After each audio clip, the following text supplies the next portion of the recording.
አስቸጋሪ ሁኔታዎችን አልፎ መገኘት ትፈልጋለህ? እንግዲያውስ ህይወት ሁል ጊዜ አልጋ ባልጋ አይደለችም። አንዳንዴ ማዕበሉ ይበረታል፣ መንገዱም ይጠፋል። ነገር ግን ትልቁ ጥያቄ ለምን ይሄ ደረሰብኝ ሳይሆን ይሄን እንዴት አልፈዋለሁ የሚለው ነው። ዛሬ የምንነጋገረው ስለ መቋቋም አቅም ነው።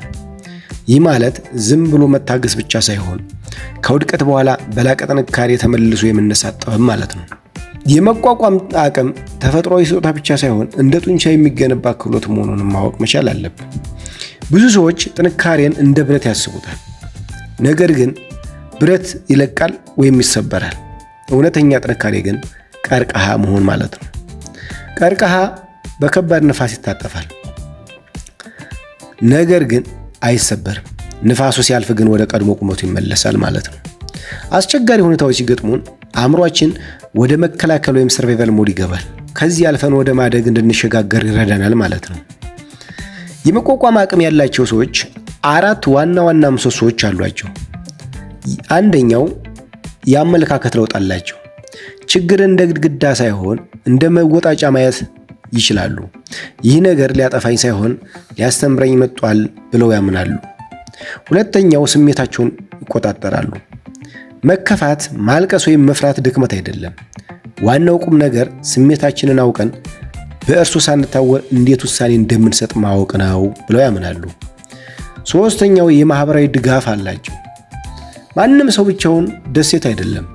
በዙሪያችን ያሉ አዎንታዊ ሰዎች ወይንም ቤተሰብ፣ ጓደኞች በውድቀታችን ወቅት የሚዘረጉልን እጆች አሏቸው። አራተኛው ግልጽ ግብና ተስፋ አላቸው። ለምን የሚለውን ምክንያት የሚያውቅ ሰው እንዴት የሚለውን ማንኛውንም ችግር መቋቋም ይችላል። ቪክቶር ፍራንክ በናዚ እስር ቤት ሆኖ የተረፈው የመኖር ትርጉም ስላለው ነው ይላል። አስቸጋሪ ጊዜን ለማለፍ 5 ተግባራዊ እርምጃዎችን ልንወስድ ይገባናል። አንደኛው እውነታውን መቀበል።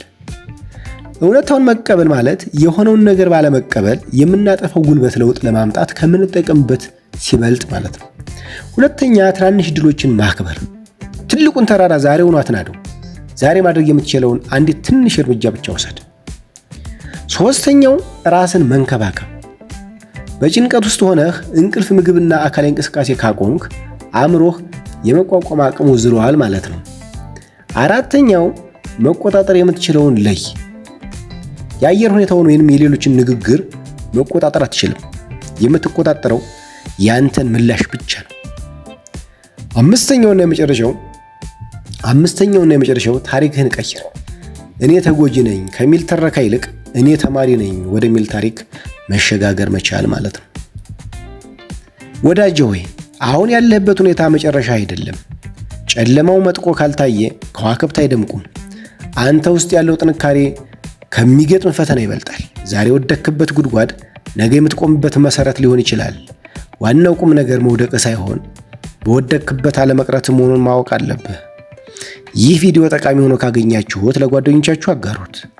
እናንተስ አስቸጋሪ ሁኔታዎችን ለማለፍ የምትጠቀሙበት ጥበብ ምንድን ነው? በኮሜንት አጋሩን።